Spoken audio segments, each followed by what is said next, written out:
Over the course of my years on a fat bike, I've ridden quite a few different sizes of tires and even wheels. The two main wheel sizes for a fat bike are 26-inch and 27.5, with widths varying from 65mm to 100mm wide. I've ridden both of these wheel diameters and used everything from barely fat 3.8-inch tires all the way up to 4.8s. So in this video, I'm going to discuss my experience with these different fat bike tire and wheel options and explain which sizes I like the best. So if you're looking into getting a fat bike or a new fat wheel set and you're unsure of what to get, then I hope this video helps you choose what setup is best for you.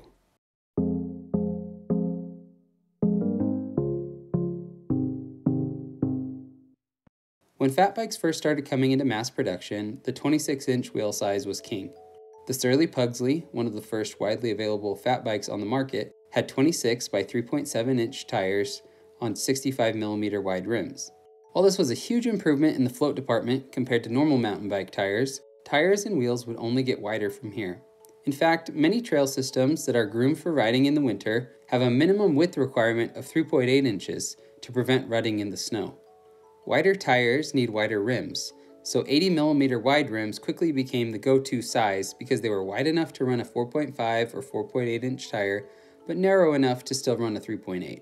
Soon enough, massive 100mm wide wheels were also being produced to be matched with 4.8 and even 5-inch tires for ultimate float in the softest conditions. As the fat bike market matured, lots of options became available, and you could have 3.8-inch tires on a 65mm rim for summer riding and a 4.8 on a 100mm wide rim for riding all winter long or through the softest sandy washes. Everything was right in fat bike land, at least for a bit. And then, just like the emergence of those pesky wagon wheel 29ers in the mountain bike world, someone decided to bring a 27.5 fat bike wheel to the market. So why use a 27.5 wheel? A tire's ability to float on soft surfaces or through chunky sections is dependent on its contact patch, or how much surface area is in contact with the ground. Fat bikes increase the surface area by going with wider and wider tires. At some point, someone realized they could increase the wheel diameter and it would also increase the surface area. This means that a 27.5 by 4.5-inch wide tire has a bigger contact patch than a 26 by 4.7, despite being narrower. When you decrease how much clearance is needed in the width department, you can then alleviate some of the problems with fat bike frame design, like foot rub on the chainstays and discomfort from a wide pedal stance. A 27.5 fat wheel also has a better rollover angle, which means that if you ride in the summer, you'll have an easier time rolling through rough sections of trail.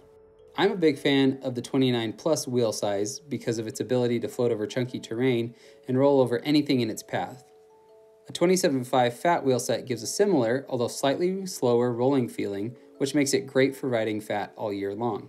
27.5 wheels aren't a magic size though, and there are some disadvantages that come into play. First of all, they push more of the wheel weight farther out from the hub. As that rotational weight gets farther out, it gets harder to turn the wheels. But this is a fat bike, and it all depends on your combination of wheels and tires, so this is pretty negligible. The second and more noticeable difference, though, is how they behave in soft conditions. Since the surface area is stretched out along the length of the tire, you may notice the tire digging in or catching a little more on harder turns in snow or soft sand. So now let's talk about my experiences with fat bikes. My first fat bike was a Salsa Mukluk that had what I'd consider the OG popular fat size of 26 by 4-inch tires on 80mm wide rims. It had a set of Surly Nate tires on it, which are about as grippy as Velcro. 26 by 4 is a really fun size for summer and can end up being a really lightweight wheel set with the right wheels and tires. That said, I actually never rode it in the snow as I only had the bike from spring to late summer, so I can't speak to how 26 by 4s do in true fat bike conditions. The next couple of fat bikes I had ran 26 by 4.8 and 4.5-inch tires, also on 80mm rims. Even though these didn't have as aggressive of a tire as the Nates, there was a noticeable difference in rolling resistance. I'm not talking night and day here, it's not like I was dying from pedaling uphill, just that there was a noticeable difference between these two sizes and the 4.0s. I found these sizes to be really good all-rounders. They work well in the packed and fairly fresh snow, roll decently well on hardpack, and weren't so heavy your legs were dying. It was after I sold my second Mukluk that I got my first 27.5 fat bike. The framed Wolftrax Carbon was a super light bike with carbon wheels, frame, and everything else. The rims were 78mm wide internally, and I ran them tubeless with both 4-inch Cake Eater tires and 3.8-inch Maxxis Minions. This was probably my favorite setup to this point. These tires felt a lot like the more dirt-oriented 26x4s I had to start out on, but were a lot taller so they could roll over things really easily. I'm sure the carbon wheels had some effect on how this all felt, but I think most of the difference came down to the tire and wheel size. I was also able to put these to the test in a lot of different snow conditions, including everything from super hard pack to many inches of fresh powder. Most of the time I was pretty happy with how the 4.0 tires performed here, but a few times I found myself struggling to ride on the really soft stuff. Despite being able to lower the pressure down to just a few PSI, the shorter sidewall means that there's less squish to tap into, and I just couldn't get the flotation that I needed. My friend with 27.5 by 4.5s joined me for a couple of these frustrating rides, and he was able to float noticeably better than I could. There were some other fat bikes I owned for a short time in here, including a Surly Pugsley, but it was at this point I decided to go for maximum float and bought a Surly ice cream truck with 4.8-inch tires on 100mm wide rims.